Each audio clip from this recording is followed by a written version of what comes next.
দিয়ে দিলেন? রেজিগনেশন দিলাম, অনারেবল স্পিকারের সামনে দিতে হয়, সই করে দিতে হয়। হ্যাঁ, তো ওনার সামনে সই করে হ্যাঁ, মেম্বারশিপ থেকে রিজাইন করলাম। মানে এমএলএ পদ থেকে? হ্যাঁ, ওটা তো মেম্বারশিপই বলে। আর অন্যান্য পদগুলোর রেজিগনেশন তো দিতে হয় না, এমএলএ পদ দিলেই তো অটোমেটিক্যালি।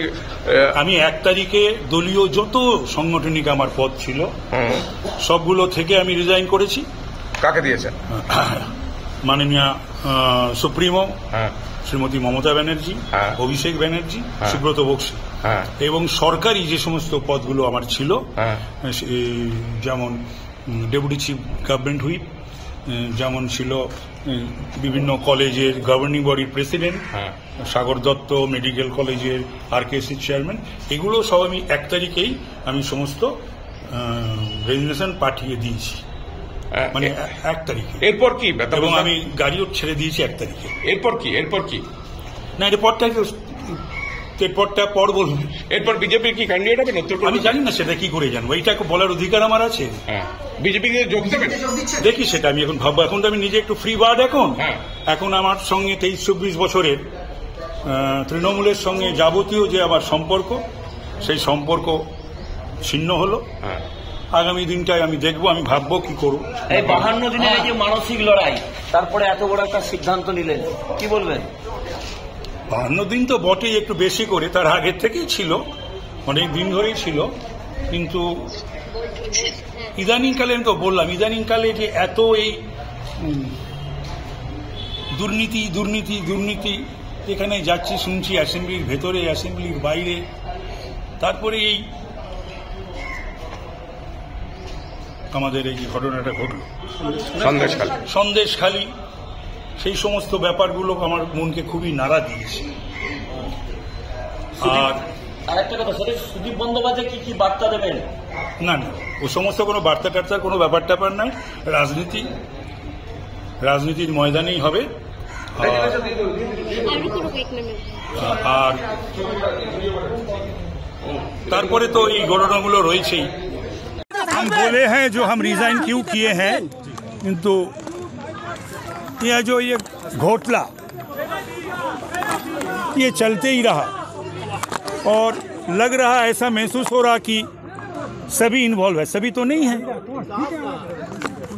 1-2 संदेशखाली का जो इंसिडेंट, उसके बाद हम सोचा कि रहना नहीं चाहिए, रिजाइन करना चाहिए। और आज 52 डेज मेरा घर पे ईडी भेजा गया था, और उसमें पार्टी इस्तफा दिलाम যে ইদানিং কালে আমার মনে হচ্ছিল না যে আমার কোনো প্রয়োজন আছে এই দলে। প্লাস যে সিচুয়েশন অ্যারাইজড আউট অফ এই প্রতিদিন যে দুর্নীতি দুর্নীতি দুর্নীতি, এবং একটি শব্দ বিধানসভার ভেতরে বাইরে বা যেখানে গেছি, সেখানে 2টো মিছিলের সামনে পড়েছিলাম গাড়ি নিয়ে, সেখানে সেই পরিস্থিতি আমাকে বড় নাড়া দিয়েছে। তারপরে সন্দেশখালীর ঘটনা, এই সমস্ত রয়েছে, এগুলো আমাকে দীর্ঘদিন ধরে নাড়া দিয়েছে। আর আমার বাড়িতে 12ই জানুয়ারি দলের লোকজন তারা একটি ইডিকে পাঠিয়ে দিয়েছিলেন, এবং আজকে 52 দিন, সেটা এই 52 দিনের মধ্যে দল আমার পাশে দাঁড়ায়নি, কেউ আসেনি।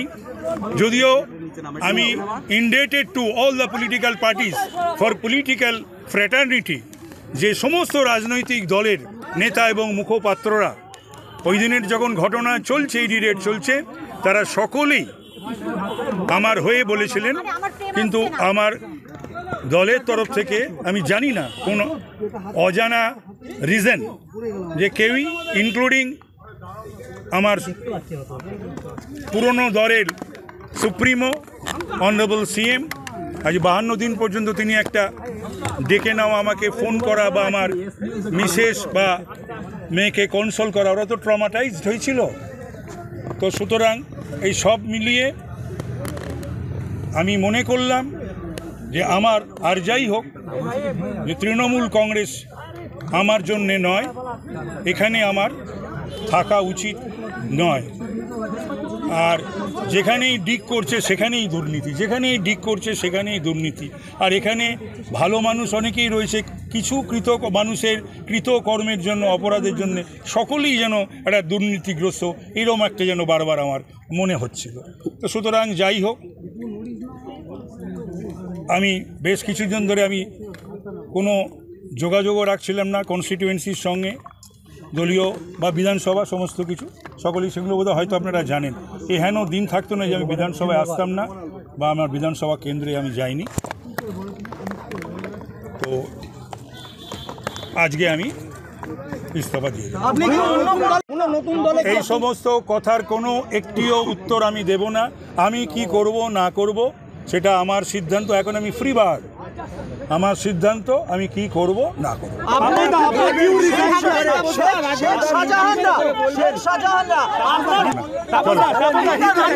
আগে অনারেবল স্পিকারের সামনে সই করে ওয়েস্ট বেঙ্গল লেজিসলেটিভ অ্যাসেম্বলির যে মেম্বার, তার থেকে আমি ইস্তফা দিলাম। এবং এর পূর্বেই 1 তারিখে আমি যে বিভিন্ন পদে ছিলাম সরকারের এবং দলীয়, সেখান থেকেও আমি ইস্তফা দিয়েছি। 1 মার্চ আজকে এমএলএ থেকে রিজাইন করলাম।